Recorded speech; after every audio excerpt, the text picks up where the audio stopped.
So, today we're going to talk about the reason why you're repeating the same relationship patterns. Now, this goes for relationship patterns such as arguing, fighting, same kind of breakups, same kind of get togethers, and also picking the same type of person that ends up being toxic or ends up ending in ultimate failure. So, this is kind of an episode that's going to encapsulate all of the types of relationship patterns that you might need to get out of.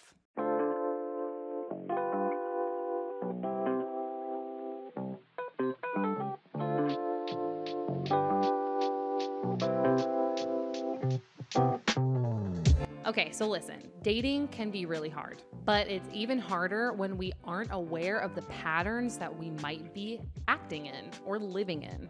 So let me tell you what I mean. You guys have heard me talk a lot about central nervous system and how it affects our mood, our emotions, and ultimately our relationships. But how can our central nervous system affect our decision making? So I'm talking about the things that happen before we even engage in behaviors. So when we are little babies or even children, it actually starts really, really early. We learn exactly what kind of behaviors we have to do in order to gain us love. So for example, when we're babies, we learn to scream and cry in order to have our mother or father pick us up and to get that close, intimate connection. We learn to scream and cry when we are hurt so that we can get a close attachment figure or parent figure or someone to come and give us that attention that we need. And so throughout infancy and childhood, we learn what behaviors we need to have in order to gain us love. And then we end up carrying these patterns subconsciously through to adulthood. Now, I'm not talking about crying in order to get your partner's attention, although a lot of women actually I know still do that.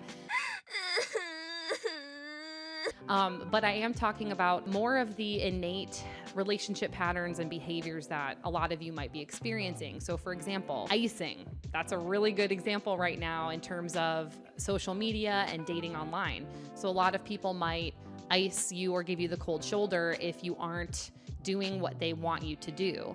And then that in turn makes them believe that they can get you to engage in the behavior that will get them love. Now, where this gets a little complex and tricky is in our parenting relationships. So if we have an emotionally detached or unavailable parent, we learn early on that when we express our emotions to our parent, it does not get us love, okay?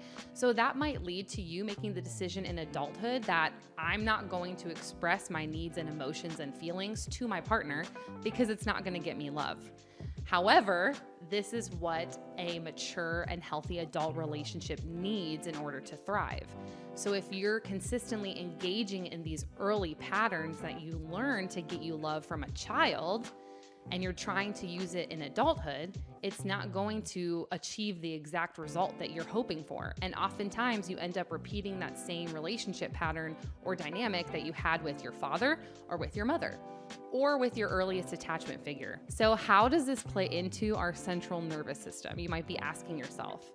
Well, our early preservation techniques actually become what our nervous system considers as homeostasis.